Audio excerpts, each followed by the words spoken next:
sou o professor Daniel Pinheiro e hoje nós vamos fazer uma mini discussão técnica para fazer uns levantamentos de provável classe de solo que possa ser utilizado na disciplina de pedologia.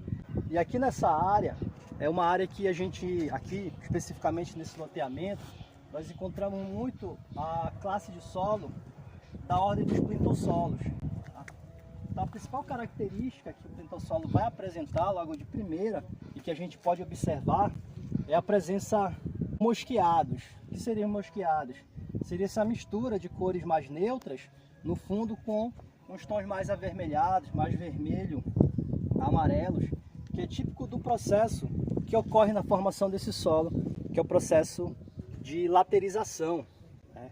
Então esse solo ele é um solo que ele vai ser formado por esses processos de laterização, que a principal característica vai ser a remoção de sílica, o acúmulo dos óxidos de ferro sobre o perfil do solo.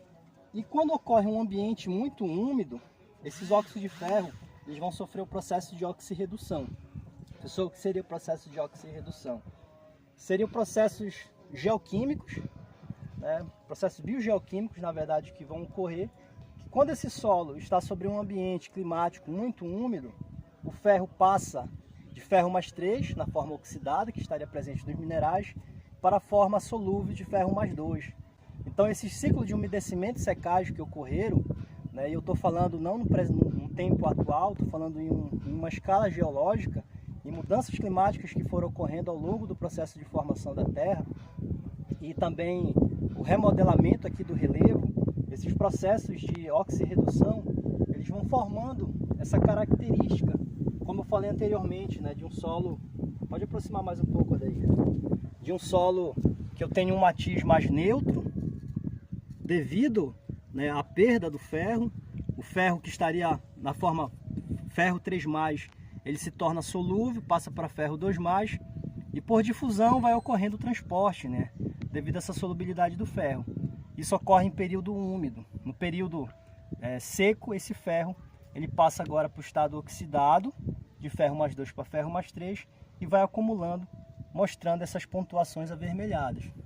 Então, o plintossolo ele vai ser um solo que vai ter essa característica, né, de principalmente estar num ambiente em que em algum momento houve, né, uma transição no período seco com o período úmido, e esse ciclo também de umedecimento e secagem. Isso eu estou falando novamente em escala geológica. O solo que ele é, né, formado por argila, pouca matéria orgânica, tem presença também, né, de areia, argila e cimentado principalmente pela ação dos óxidos de ferro que estão aqui presentes.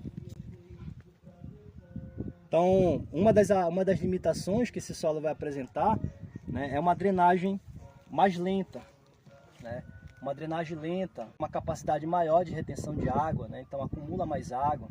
Dependendo do estado desse perfil de solo, pode apresentar ainda muitas concreções, semelhante aqui, ó. Nós temos concreções de ferro aqui ainda formadas, ó. Isso aqui pode ser concreções, mas também pode ainda ser material originário, né? Aqui a nossa região é formada principalmente, é o grupo Barreiras, formado principalmente por arenitos. Esse aqui ainda pode ser resquícios, né? Se a gente observar aqui, né, a gente consegue observar que tem uma textura mais arenosa, né, e avermelhado devido aos óxidos de ferro.